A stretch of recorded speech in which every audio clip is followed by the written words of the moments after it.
Sziasztok! Ebben a videóban tovább feszegetjük a témát, hogy mennyibe kerül az élet Madeirán. Most beszélni fogok arról, hogy az iskolák és az egészségügy mennyibe kerül. Ezen kívül megmutatom azt is, hogy mennyibe kerül egy 4 fős család részére, hogyha étterembe megyünk, vagy hogyha itthon maradunk és rendelünk. Étterem vagy itthon maradás és rendelés, mindegy.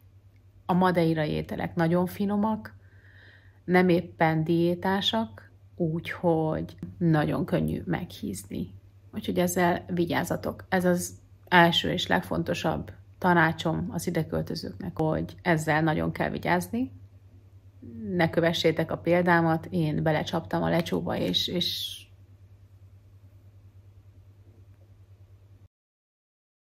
na de vannak jó kis fitness termek is, úgyhogy majd ledolgozzuk. És akkor nem stresszelek többet azon, hogy látszik-e a tokám, vagy nem.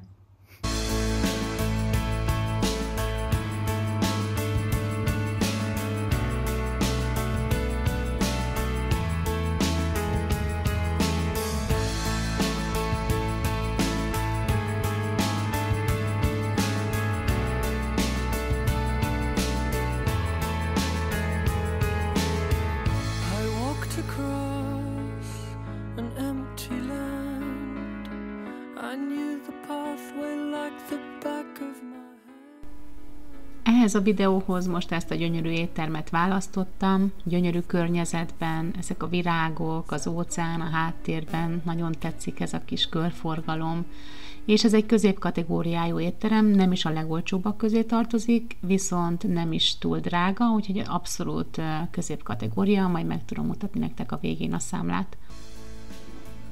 És itt jön az első hízásért felelős étel Madeirán, a bolo de cacco. Jól, alaposan megkenve vajjal, fokhagymás, petrezselymes vajjal. Fancy csajok azért meg se szagolják. Én nagyon szeretem, de mostanában már nálam is tiltó listán van. Ez pedig a híres espetáda. Ez steak darabok, fölhúzva ilyen nyársakra, ez madeirai specialitás. Nagyon-nagyon szeretjük. Rendkívül finom, lehet kérni ugyanúgy, mint a steaket otthon, közepesen, jól átsülten, vagy véresen. Mi azt szeretjük, hogyha még látjuk a rózsaszín közepét, és egy picit még véres.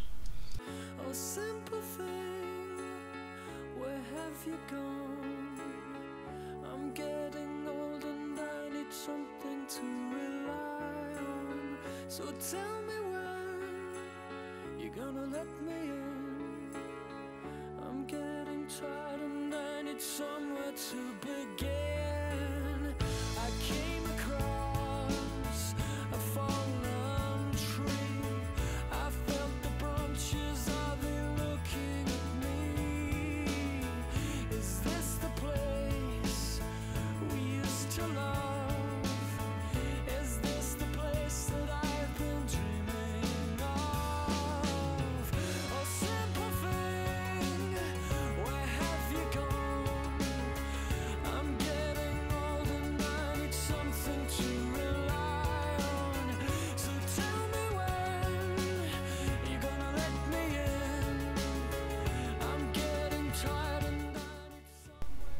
Ez az étterem még kívülről is nagyon gyönyörű, ez egyébként nem ritka látvány Madeirán.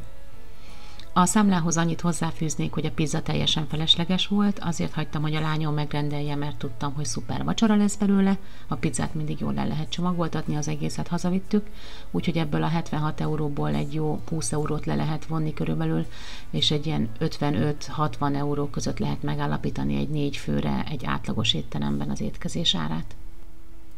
És most akkor lássuk, mi a helyzet akkor, ha otthon maradunk és rendelünk. Most egy japán étteremből rendeltünk, nagyon-nagyon szeretjük ezt az éttermet. Bolt rendeltünk, az alapja rizs vagy quinoa lehet, feltétnek választhatunk lazacot, tonhalat vagy rákot, mi most lazacsal rendeltük, ezen kívül van hozzá avokádó, különböző zöldségek, gyümölcsök, nagyon finom, tartalmas, egészséges, a gyerekek is nagyon szeretik. Itt Madeirán lehet rendelni a Uber Eats-en, Glovo-n és Bolt Foodon keresztül, vagy közvetlenül az étteremből is.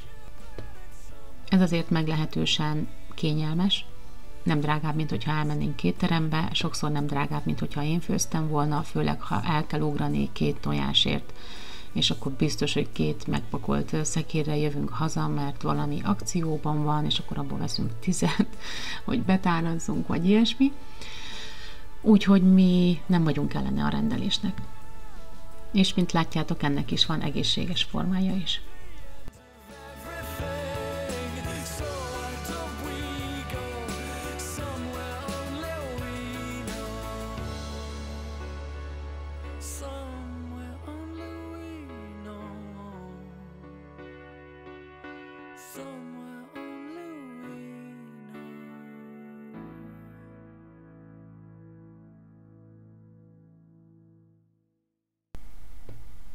Borravalóval együtt 46 eurót fizettünk.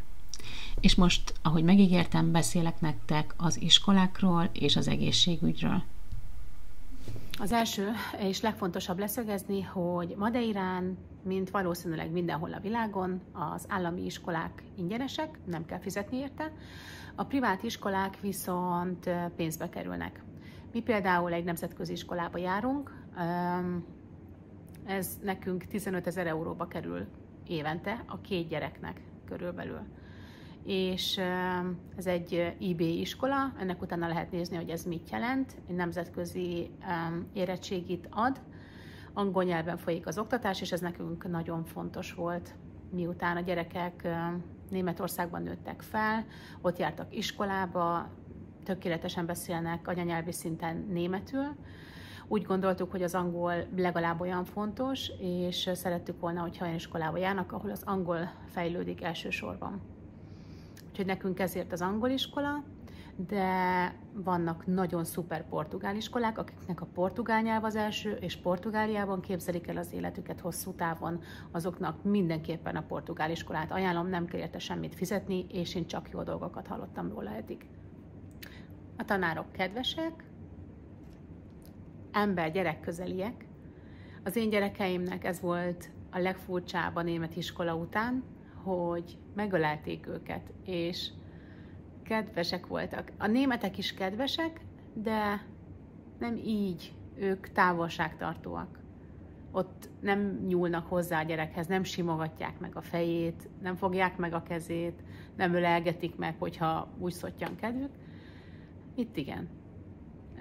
Ezek az emberek itt hatalmas szívvel rendelkeznek, óriási érzelmekkel, ami lépten-nyomon ki is jön, találkozunk vele, könnyen elsírják magukat, könnyen kifejezik azt, amit éreznek. Ez egy hatalmas különbség Németországgal szemben. Az iskolákban is kedves, szerető, jó szívű hozzáállást tapasztaltunk. A gyerekek nagyon szeretnek oda járni. Sokan azt képzelik, hogy ha Madeirára költöztünk, akkor beszűkült számunkra a világ, hiszen ez egy sziget, és nincs annyi lehetőség. Valóban vannak dolgok, amikben a lehetőségeink korlátozottabbak, de például az iskolában a délutáni tevékenységek tárháza lényegében kinyílt, kitárult itt, hiszen olyan dolgokat csinálhatnak a gyerekek, amire esélyük nem volt Németországban. Szörfözni járnak, vitorlázni járhatnak, golfozni, olyan dolgokat csinálhatnak, olyan tevékenységeket, amihez itt adott a környezet, ott pedig nem volt. És ezek ilyen menő dolgok.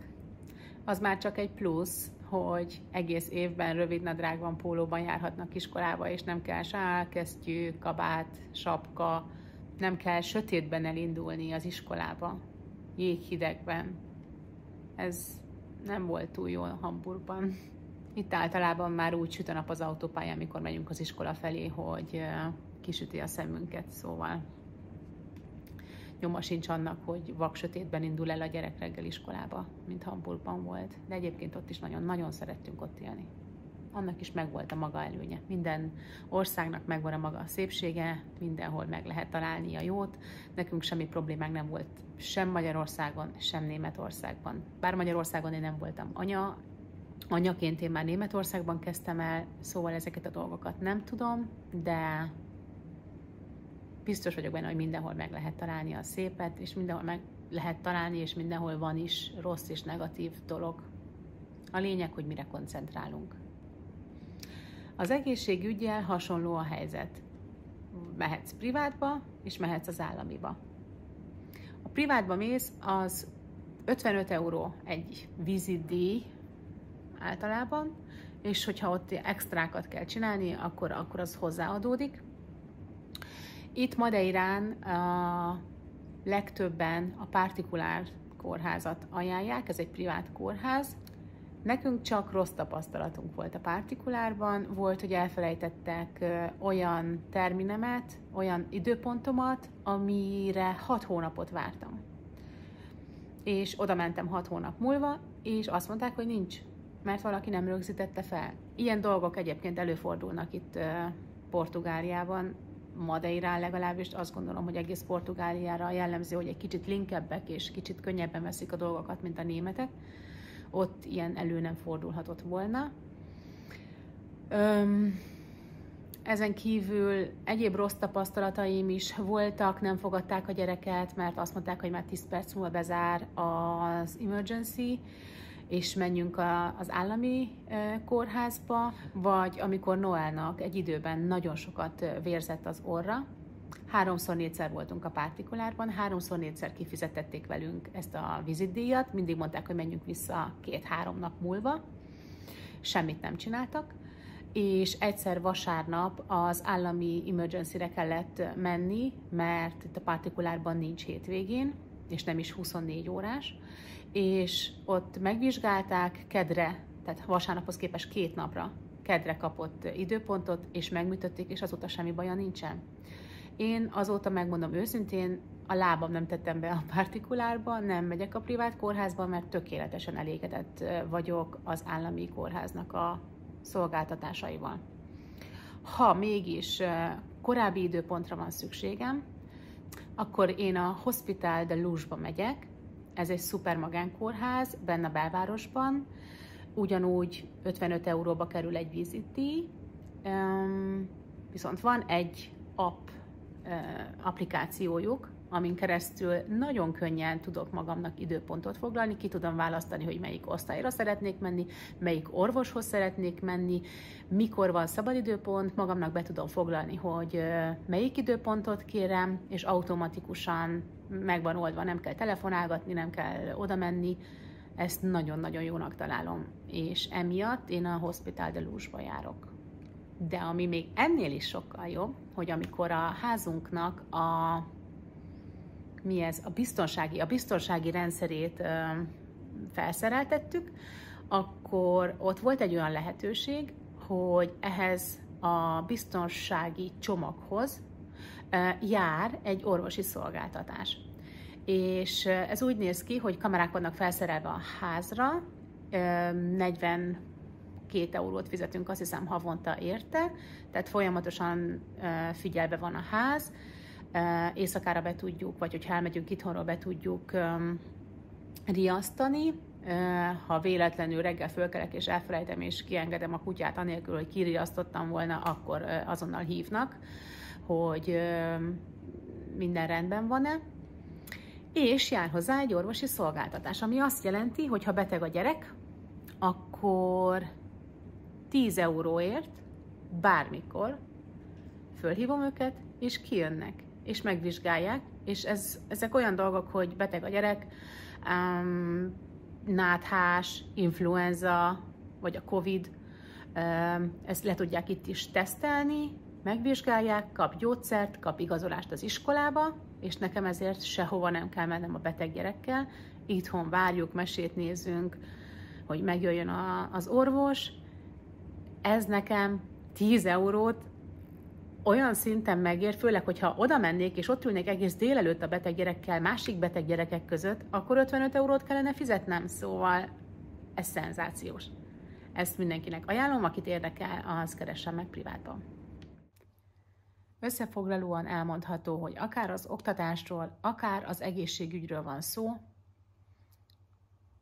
privát vagy állami, igazából mindegy, mind a kettő jó.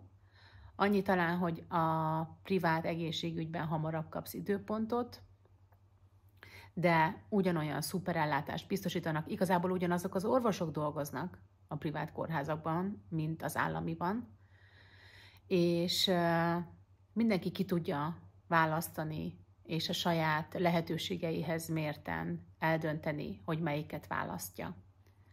A privát oktatás nekünk az angol miatt nagyon fontos volt, mi hosszú távon nem szeretnénk Portugáliában vagy Madeirán maradni, csak amíg a gyerekek kicsik, nekik nagyra törő álmaik vannak, és Harvard, Yale, MIT egyetemek jönnek szóba nálunk, emiatt tettünk egy nagy utazást idén-nyáron, és meglátogattuk ezeket a helyeket, erről majd fogok csinálni videókat, de akinek a portugál nem okoz problémát, és itt tervezi hosszú távon az életét, mint mondtam, a portugál iskolák szuperek itt, szóval ez egyáltalán ne legyen probléma. Akinek tudtam segíteni egy kicsit is, és jó szívvel nézi ezeket a videókat, és még nem tette meg, mert nem tartja fontosnak, attól kérem, hogy légy iratkozzatok föl, mert igenis fontos. Én sem tudtam addig, amíg nem szembesültem ezzel, de igen, csak fontos, hogy legyenek feliratkozók. És az ember sokkal jobb szívvel csinál videókat úgy, hogy tudja, hogy van közönség, van kinek. Szóval nagyon hálás lennék érte, ha megtennétek. És a következő videómban már most elmondom, hogy meghívlak benneteket egy kerti marshmallowzásra, ami magyarul májva cukorsütés a kertben. Mi ezt szoktuk a gyerekekkel sütni nyári estéken. Nagyon finom, ropogósra sütjük a külsejét, belül pedig krémes folyósra. Meg fogom mutatni, hogy szoktuk ezt csinálni. És beszélni fogok a következő videómban egy ilyen esti sütögetés mellett arról, hogy a gyerekeim milyen sport tevékenységeket végeznek itt Madeirán, hogy ezek mennyibe kerülnek. Egyébként karatéznak és padel teniszre járnak. Ezzel itt találkoztunk először a szigeten.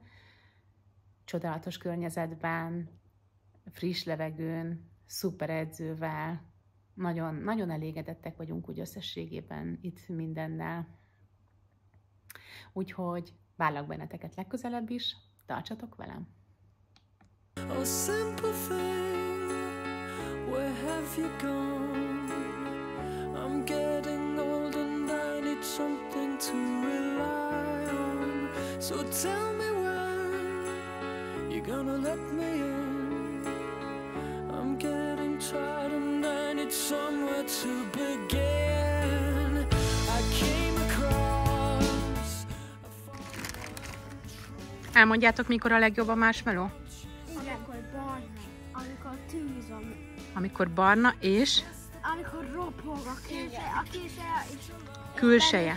a külseje, és belül pedig krémes. Krémes, igen. Az előbb nagyon szépen roppant. Tudsz még egy olyat csinálni? Igen. Sima ügy.